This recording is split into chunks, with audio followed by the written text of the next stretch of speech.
भाई वाह! मज़ा आ गया ज़ंजीरें की लेटेस्ट एपिसोड देख के। It was superb episode, magnificent episode और माइंड ब्लोइंग।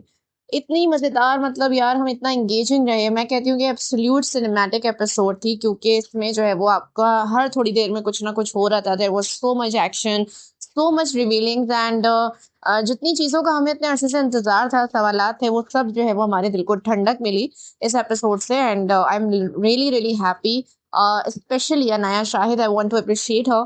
क्या ज़बरदस्त परफॉर्मेंस की उन्होंने। कल सजल नहीं थी एपिसोड में, जब मैं वीडियो बना रही हूँ तो कल सजल नहीं थी, कल ये एपिसोड आई है। And without her the episode was a banger, ये मुझे उम्मीद नहीं थी। तो इसका मतलब ये है कि जो यंगर कास्ट है that's doing something very great, I mean junior cast. And हमें उनको भी अप्रिशिएट करना चाहिए। They are contributing a lot. अगर वो इतने अच्छे से जो है वो परफॉर्म कर रहे हैं कि एपिसोड सजल के बगैर भी चल रहा है, इतना बेहतरीन चल रहा है, तो आई थिंक कि हमें उनको बहुत ज़्यादा अप्रिशिएट करने की ज़रूरत है। They are the best. And Shahzad Kashmiri को मैं अप्रिशिएट करना चाहूँगी। I think this is the direction we expect from him. Although हर डायरेक्टर चाहे सैफी हसन हो, he is a great and amazing director, पर कुछ डायरेक्शंस होती हैं जो स्टोरी के हिसाब से होती हैं। ज़ंजीरें में जब एक एक्स्ट्रा एडिशन हो गई थी डायरेक्शन और किसी भी चीज़ की, तो ऐसा नहीं था कि डायरेक्शन में कोई मसला था, बट आई थिंक स्टोरी और डायरेक्शन जो है वो एक सेपरेट, एक डायरेक्टर का भी स्टोरी टेलिंग का तरीका होता है, तो वो डिफरेंट हो गया था, जिसकी वजह से हम कनेक्शन लॉस कर चुके थे। But this is the typical Shahzad Kashmiri's style of portraying Zanjeer as it has been portrayed from day one. So क्या खूब, मैं इन सब तमाम बातों की आप लोगों से ऑफ कोर्स बात करूंगी। Welcome to the hot planet. जल्दी से दी हॉट प्लैनेट सब्सक्राइब कर लीजिए if you haven't, and don't forget to like and share the video. तो जनाब, Zanjeerein drama once again it's proving to be the blockbuster. क्या जबरदस्त और खूबसूरत डायरेक्शन। सबसे पहले तो आप लोगों ने ड्रामा तो देख ही लिया होगा, तो मैं डायरेक्ट सीन्स की तरफ आ जाऊं। एक तो वो सीन, जिस तरह जब वो अनाया शाहिद को दिखाया है कि वो आके बैठती है शीरी, और फिर वो अपनी औकात से बाहर हो रही होती है जब भाभी नूर उसको एहसास दिलाती है, and then she starts explaining the intimate moments with Sohrab Lala. And फिर जो मतलब उसके चेहरे पे एक एक्सप्रेशन है कि हाँ, मुझे जलील करके निकाला गया, but the moments I enjoyed. तो वो जिस तरह बता रही है, भाभी Noor played by Anam Hussain. I think the performance could have been better, लेकिन उन्होंने जो है वो काफी, मुझे अच्छा ये लगा कि ड्रामा मेकर्स ने इन लोगों को जब वो चांस दिया शाइन करने का, ऐसा नहीं किया कि ये चीज सजल के कैरेक्टर को पकड़ा दी कि भाई श्रीरी को एक्सपोज आप टोटली आप ही करोगी, क्योंकि ये सोराब की जो बीवी का कैरेक्टर प्ले करेगी उसका राइट था कि उसे पता चले श्रीरी, और उसको मार्जिन मिले सीन में। तो मेरा ख्याल से अनम हुसैन ने उस लिहाज से जब उसको बालों से पकड़ के लेके जाती है, वो चीज उन्होंने बहुत जबरदस्त परफॉर्म करी थी।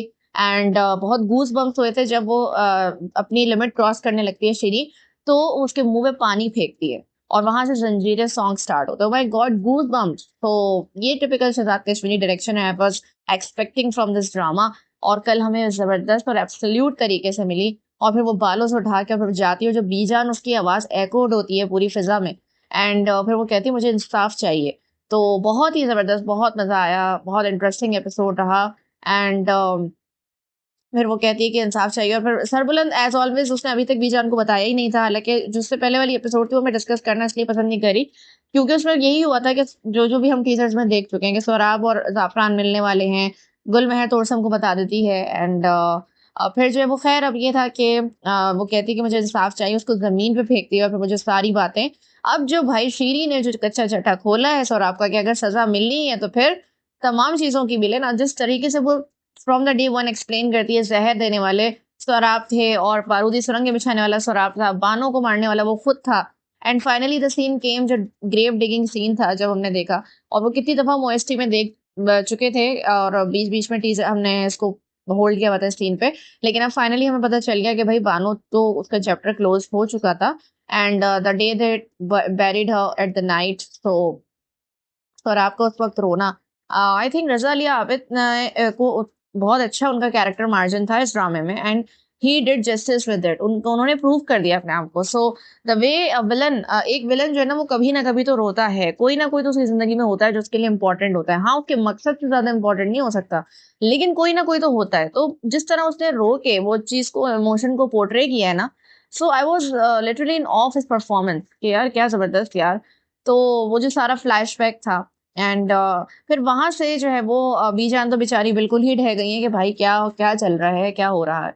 तो अब हम मूव ऑन करते हैं भाई तोरसम और जाफरान मामा। और हमें ये क्यूरियोसिटी थी कि गुल बहन ने कहा था अकलमंदी से काम लेना है, and he really did it intelligently, कि उसने जब वो वीडियो बना ली और अब जब वो मामा को दिखाया तो पहले तो वो जिस तरीके से ज़ाफ़रान एंटर होता है और तो सब मामा के स्टाइल में बैठा होता है, माय गॉड यार क्या सीन था, क्या डायरेक्शन थी। And Usman Javed he was so phenomenal in that scene, जिस तरह वो आंखें उठा के देखते हैं, उसके देखने के स्टाइल से इंसान को जो है ना वो अंदर तक उसका कुछ कांप जाए, ऐसी चीज होती है। Because he is not an intelligent villain but he is scary. So फिर जिस तरह वो दोनों एक दूसरे को देखते हुए घूमते हैं, फिर जाफरान आके बैठता है, फिर वो मामा को जब बताता है कि ये है तुम्हारी वीडियो, मेरे पास रिकॉर्ड है कि तुम मिलने गए थे, तो मामा फौरन अपने इमोशंस पे जिस तरह कंट्रोल करता है। So Adnan Siddiqui really nailed here. Adnan Siddiqui ने बहुत जबरदस्त तरीके से जिस तरह वो कहता है कि क्या समझ रहे हो, क्या उखाड़ लिया तुमने मेरा। एंड देन फिर वो जो है कहता है कि पिस्तौल निकाल लेता है। अच्छा मुझे उस वक्त लगा था कि गया तो सम अब नहीं होगा इसका कुछ ना, लेकिन यार जिस तरीके से मतलब उसने मामा ने जिस तरह पिस्तौल निकाली और मुझे लगा कि अब तो बाकी में वो तोरसम एक बार फिर मैनिपुलेट हो जाएगा माँ के नाम से, और उससे हमेशा से वो होता आया। तो मगर क्या बेहतरीन तरीके से वो सीन शॉट हुआ है कि वो गोली मारता है तो वो गोली खाली होती है, तो वो तोरसम कहता है कि हाँ भाई बहुत बेवकूफ समझा था ना मुझे, तो इस बार मैं तुम्हें सब समझ चुका था। अच्छा वो सीन काफी बड़ा था, उस्मान जावेद ने अपने पर्सनल अकाउंट से शेयर किया था। तो मुझे बस यही होता है कि सरबलन की जो हंसने हंसाने वाले सीन्स थे वो तो एडिटर्स ने कट किए नहीं और आपने टेन सीन कट कर दिए, क्योंकि ये उसका मोमेंट था। बेसिकली तोरसम एक ऐसा बच्चा था जो कि हमेशा अपने घर से, जहाँ उसका राइट था बर्थ राइट, वहां से वो इग्नोर हुआ है, उसका कोई कसूर नहीं उसके पैदा होने में। हमेशा जब वो साजिश और स्कीमों की नजर हो गया, कि नफरतों की नजर हो गया, फिर मामा ने उसे ऐसा ट्रेन किया कि वो एक मर्डर होने पे प्राउड करे, चीज को छीन लेने पे प्राउड करे। तो ऐसा बना दिया उसे, मैनिपुलेट किया। Now he is a bad guy. और अब एक ही इंसान था जिसकी तरफ वो देखता था, उसकी माँ नहीं थी, या तो वो अपनी माँ को मानता है या फिर वो एक रिश्ता था मामा का, जिसको देख के वो अपनी माँ को महसूस करता था और शेल्टर ढूंढता था उसमें, अपनी अप्रिसिएशन ढूंढता था। लेकिन मामा इतनी नफरत उससे करता है। Adnan Siddiqui the way he was portraying those emotions, कि मैं तो मेरी बहन का बेटा है, उस वक्त उसकी आवाज रुंध गई अदनान सिद्दीकी की। लेकिन फिर जब वो कहता है कि लेकिन तू हयात खान का बेटा है, तेरी रगों में मेरे दुश्मन का खून दौड़ है, तो मैं नफरत करता हूँ तुमसे, मैं अपने दुश्मन के बेटे से मोहब्बत नहीं कर सकता। तो जिस तरीके से अदनान सिद्दीकी ने वो ज़ाफ़रान खान के इमोशंस को ट्रांसलेट किया है तोरसम के पास, तो वो अमेजिंग था। और फिर तोरसम ने जिस तरीके से उसको जो है वो अपनी तरफ घसीटा है, oh my God that shot, that direction, oh my God, जबरदस्त मजा आ गया उस सीन में भी ना। और फिर वो पिस्तौल रख देता है और उसके लिए काफी मुश्किल होती है ये कंप्लीट सीन। जब मैंने देखा तो मैंने देखा कि तोरसम के लिए ऑफ कोर्स काफी मुश्किल है, क्योंकि जितना भी हो कुछ भी हो है तो वो उसका मामा एक ही रिश्ता जिससे उसने सबसे ज्यादा प्यार किया। गुलबहर बेशक उसके साथ हमेशा से थी, लेकिन he was just like a ignored piece, जिस उसने कभी उसको तवज्जो ही नहीं दी, उसको उस नजर से, एक सपोर्ट की नजर से देखा ही नहीं है। तो उसने उसको उड़ा दिया मामा को। तो भाई और फिर जिस तरह वो आवाज़ आती है और फिर हम देखते हैं कि वो बाहर का शॉट, तो ये पूरा जो शहजाद कश्मीरी जिस तरीके से करते हैं ना, जब सोराब ने बानो को मारा था और वो क्लिफ पे बैठ के रो रहा था और पूरे उसमें फिर दिखाया पूरी सीनरी के उसमें जब वो आवाज़ गूंज रही है, तो ये जो है वो उनकी टिपिकल एक अंदाज है जो कि मुझे समझ आ गया। एंड देन भाई थोड़ा बड़े मजे से बोल देता है कि मामा जो है वो गोली साफ करते हुए उसको चल गई।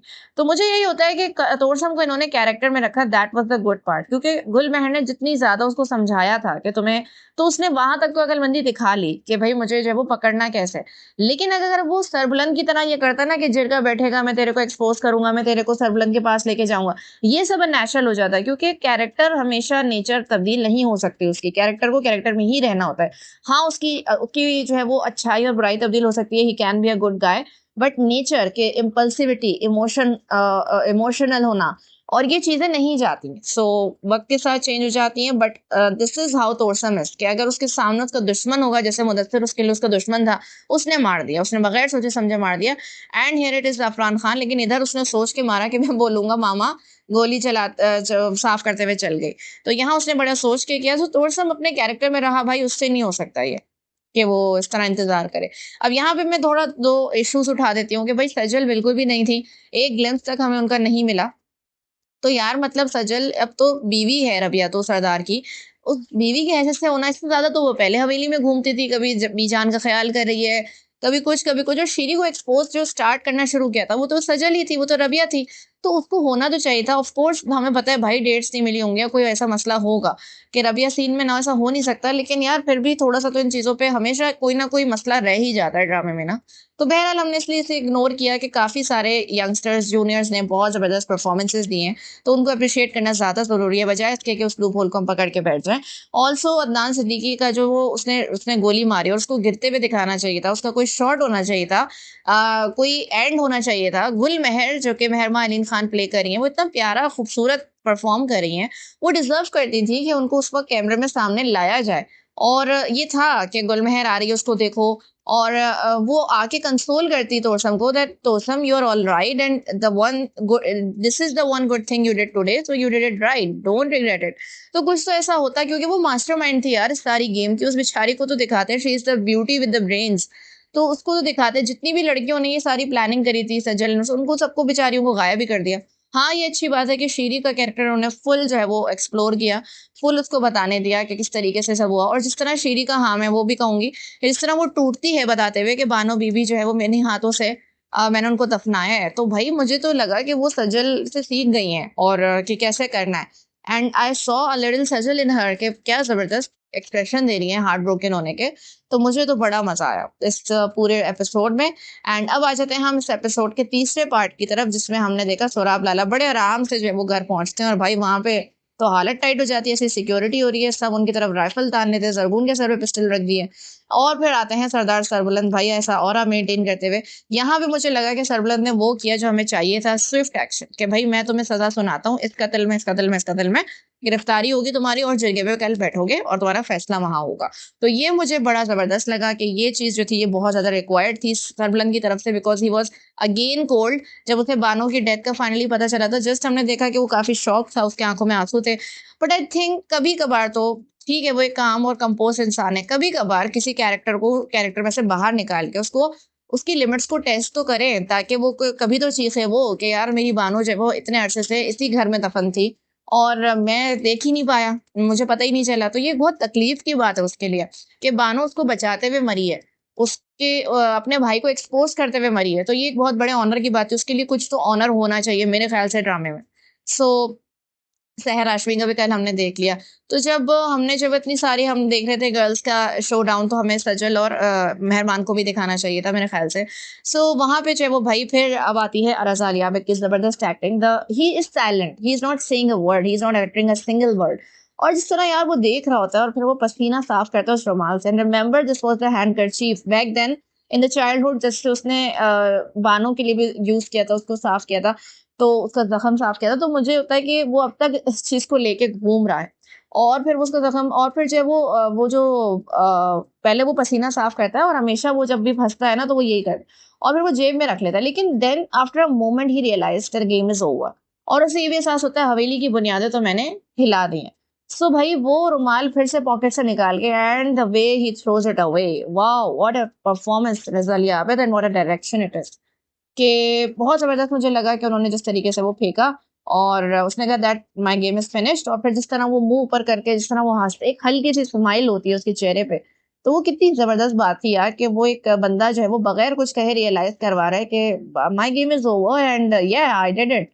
सो क्रिमिनल्स ऐसे ही होते हैं, डार्क क्रिमिनल्स, जिस तरीके से उसने परफॉर्म किया कि वो हँसते हैं, उसको महसूस करके प्लेज़र लेते हैं कि हमने जो है वो करा तो है ऐसा। तो आई think this was a mega episode. ये लास्ट नहीं थी बट अमेजिंग थी, ये लीस्ट भी नहीं थी, बहुत ज़बरदस्त थी, बहुत बहुत बहुत ज़बरदस्त थी, और बहुत मज़ा आया, मज़ा ही आ गया। तो अब नेक्स्ट एपिसोड का इंतज़ार करना पड़ेगा जब हमने देखा है। अब तोरसम क्या करेगा, बस एक ही चीज़ रह गई है ड्रामे में, तोरसम का सामना आमना होना रबिया के साथ। और मुदस्सिर के कातिल को अभी भी अनफॉर्चुनेटली कोई डिस्कस नहीं करा। हाँ, अब हमें रबिया और सरबलन के इंटीमेट सीन्स देखने को मिलेंगे। सरबलन अब उसका प्रॉपर ग्रीफ पीरियड स्टार्ट होगा और रबिया उसको कंसोल करेगी। यही मैं चाहती थी, यही केमिस्ट्री देखना चाहती थी कि वो एक दूसरे के निकाह में हो, और प्रॉपर जो ट्रॉमा है उसका, जिस तरह रबिया का ट्रॉमा था और हमें सरवलन कंसोल करते हुए अच्छा लग रहा था, सरवलन का कोई ट्रॉमा एज सच हमें दिखाया ही नहीं। तो अब वो अगर दिखाएंगे और रबिया उसको उस तरह करेगी और थ्रू एक दूसरे करीब आएंगे, that would be too great. और और क्या होगा अब, शीरी और सौराब का फैसला क्या होगा। हमने देखा सौराब जरके में आता है और थूकता भी है, तो मुझे लगता है भाई सौराब कमाल का बंदा है, कमाल हो गया। और अब तोरसम जितनी भी रिडेम्पशन कर ले, बट आई थिंक मुदस्सिर का कत्ल तो जो है उसे फेस करना ही पड़ेगा। तो guys this was an amazing episode, hope कि आप लोगों ने भी एंजॉय की होगी। अपनी थॉट्स कमेंट करें, स्टे ट्यून्ड विद हॉटलाइन।